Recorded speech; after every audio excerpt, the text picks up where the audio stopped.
आपको हेल्प करता है, ये सब कुछ बहुत ज़्यादा इम्पोर्टेंट है। ठीक है, तो अब हम जो बात करने वाले हैं वो होगा पर्सनालिटी के बारे में, और पर्सनालिटी कैसे आप बेटर कर सकते हैं, कहाँ आपकी पर्सनालिटी गलत है, आप अपनी खुद का पर्सनालिटी का टेस्ट कैसे कर सकते हैं, ये सारी बातें अपन करने वाले हैं अब। ठीक, तो बेसिकली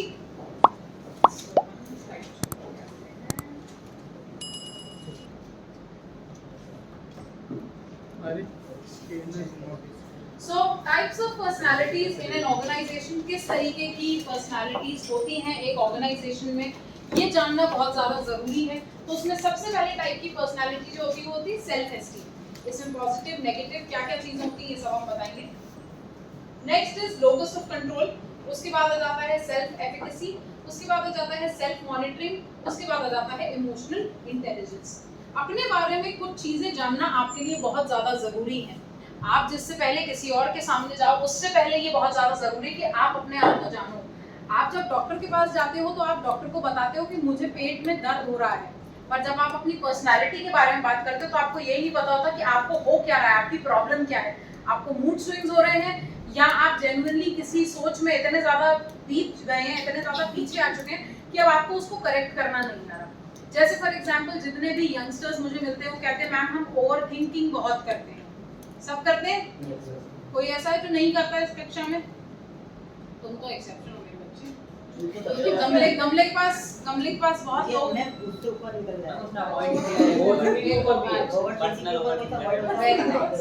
ठीक है, so at your age overthinking या at even my age or for anybody in the present or past wherever we are, it is okay to overthink about things।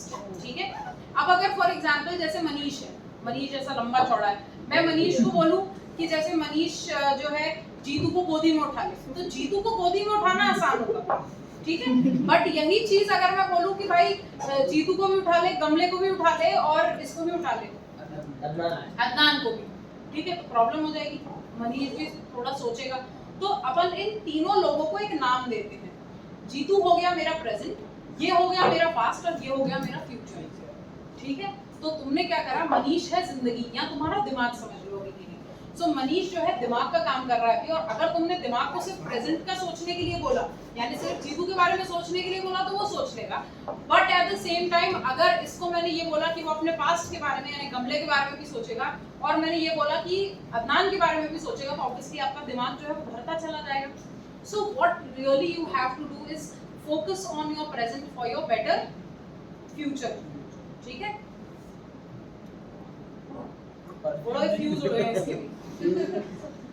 So basically आप गलती क्या करते हो, आप अपने दिमाग को अपने प्रेजेंट के साथ तो लोड कर ही रहे हो और उसके साथ साथ अपने फ्यूचर और पास्ट के साथ भी लोडेड रखते हो, तो ऑटोमेटिकली आपके सोचने समझने की क्षमता जो है वो कम हो जाती है। आपको करना क्या है, आपको सिर्फ अपने प्रेजेंट को बेहतर बनाना है। कल से बेहतर मेरा अगला दिन होना चाहिए, मेरा आने वाला समय बेहतरीन होना चाहिए, और उस बेहतरीन के लिए मैं क्या कर रही हूँ ये बहुत ज्यादा इंपॉर्टेंट है। सो अगर आज आप कोई चीज कर रहे हो कल को बेटर बनाने के लिए, तो ऑब्वियसली आपका कल खुद ब खुद बेटर हो जाएगा ना। आपको ये तो रिग्रेट नहीं होगा कि मैंने उस समय पर ये चीज नहीं करी थी। बात समझ आ रही है मेरी? तो तुम आज अपना प्रेजेंट कैसे बेहतर बना रहे हो। अगर तुम वही बार बार अगेन कि अगर आप अपने प्रेजेंट को ही इतना लोडेड रखोगे अपने फ्यूचर प्रॉब्लम से, अपने पास्ट के प्रॉब्लम से, अगर आप इन सारी चीजों से इसको लोडेड रखोगे तो ऑटोमेटिकली आपके दिमाग के सोचने की क्षमता और शक्ति जो है वो कम हो जाएगी। तो आपको अपने दिमाग को अगर 100% यूज करना है तो आपको इस बात का सिंपल सा ख्याल रखना पड़ेगा कि सिर्फ अपने प्रेजेंट को बेहतर बनाओ, अपने प्रेजेंट के बारे में सोचो और अपने प्रेजेंट पे फोकस रखो। अपने प्रेजेंट को बेहतरीन बनाने के लिए आज तुम क्या कर रहे हो, आज अगर मैंने तुम्हें 4 टिप्स दी तो उसमें से अगर तुम 2 भी फॉलो कर लोगे तो मैं समझती हूँ तुम अपना फ्यूचर बेहतरीन बना रहे हो। हर ट्रिप पे मत फॉलो करो, हर चीज फॉलो करना शायद पॉसिबल नहीं होता। मैं तुम्हारी एज में थी, मैं भी नहीं करती थी, बट आई रियलाइज्ड इट। मुझे समझ आया कि अगर मुझे अपने फ्यूचर को बेहतरीन बनाना है तो मुझे आज उसके लिए कुछ करना पड़ेगा, और अगर आज मैंने उसके लिए कुछ नहीं करा तो मेरा कल बेहतर नहीं हो पाएगा। तो तुम आज अपने कल को बेहतरीन बनाने के लिए क्या कर रहे हो, आस्क योरसेल्फ। ठीक है ना, इस सेल्फ एस्टीम को समझो, इस प्रॉब्लम को समझो, इस बात का खुद एनालाइजेशन करो, इस बात को खुद समझने की कोशिश करो कि तुम अपने कल को बेहतर बनाने के लिए आज क्या कर रहे हो। Simple, ask this question yourself every day कि तुम आज क्या कर रहे हो, कल अगर तुम्हें जॉब चाहिए, तुम ये समझते हो कि तुम्हें 60,000 की जॉब चाहिए, तो तुम मुझे बताओ क्या तुम वर्दी हो उस जॉब के लिए? क्या अगर मैं तुम्हें 4 केमिकल के नाम दे दूंगी तो क्या तुम उन 4 केमिकल को मिक्स करके एक मेरे को कुछ क्रिएट करके दे सकते हो? क्या तुम्हें अगर मैं 9 घंटे टेबल पे बैठाऊंगी और मेज पे बैठाऊंगी और मैं तुमसे कहूंगी कि ये काम, ये डेटा, ये इस तरीके से इस जगह पर होना चाहिए, तो क्या ये तुम कर सकते हो? अगर तुम अपने आज को ही नहीं समझ सकते, तुम अपने कल को बेहतर कैसे बनाओगे? अगर आज जब तुम्हारे पास समय है उस पर वर्कआउट करने का, तो तुम नहीं वर्कआउट कर पा रहे, तो तुम कल कैसे बेटर बनोगे? बात समझ आ रही है मेरी? तो आज बेटर करना पड़ेगा, तब जाके कल बेटर होगा। और पास्ट के बारे में एक सिंपल सी चीज है, जो बीत गया वो बीत चुका है ना, अब उसका तुम कुछ नहीं कर सकते, ना उन गलतियों को भी तुम सुधार सकते हो, ना उसके बारे में तुम सोच के अपना दिमाग खराब कर सकते हो। सो अगर तुम्हें अपना कल बेटर बनाना है, तो सिंपल सी बात है कि अपने पास्ट को छोड़ करके तुम्हें आगे बढ़ना पड़ेगा, चाहे वो तुम्हारी लड़की हो, चाहे वो तुम्हारे फैमिली इश्यूज हो, कुछ भी हो। अगर तुम्हें आगे बढ़ना है तो तुम्हें उस जगह से निकलना तो पड़ेगा, उस थॉट प्रोसेस से, या उस दिमाग के कैलकुलेशन से, या उस दिमाग की जो पूरी जो स्ट्रगल है ना, वहां से तुम्हें खुद निकलना पड़ेगा। और तुम्हारी मदद करने वाला कोई नहीं है, ये ध्यान रखना। सिर्फ हमारा काम, एब्सोल्युटली सिर्फ तुम्हारा काम। तुम्हारा काम ही तुम्हारी शक्ति बनेगा, तुम्हारा काम ही तुम्हारा पावर बनेगा। मैं तुमसे हमेशा एक ही बात कहती हूँ कि अगर तुम्हें पावरफुल बनना है तो काम करो। अगर तुम्हें काम समझ में आ गया तो तुम्हें सब समझ में आ जाएगा।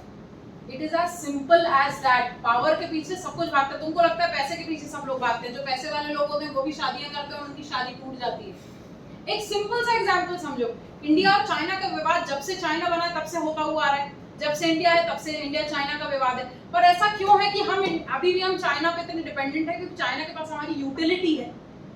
आज यहाँ पे हम बैठे हुए हैं, हर चीज हमारे पास टेबल पे, हर एक टेबल पे कुछ ना कुछ मेड इन चाइना रखा हुआ है, रखा है, सबके पास है। यानी उसने अपने आप को हमारे देश की टेबलों तक घसीट लिया है, तो उसको छोड़ पाना मुश्किल है।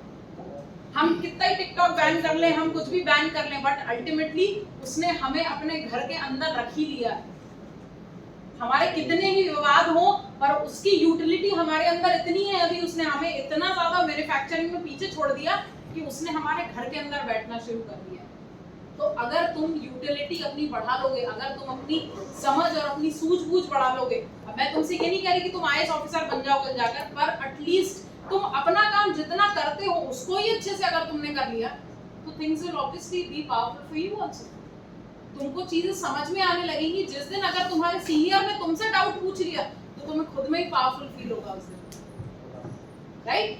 तो ये अगर तुम करना चाहते हो अपने लिए, तो change your ways today so that you can have a better tomorrow. बात समझ आ रही है मेरी? क्लियर?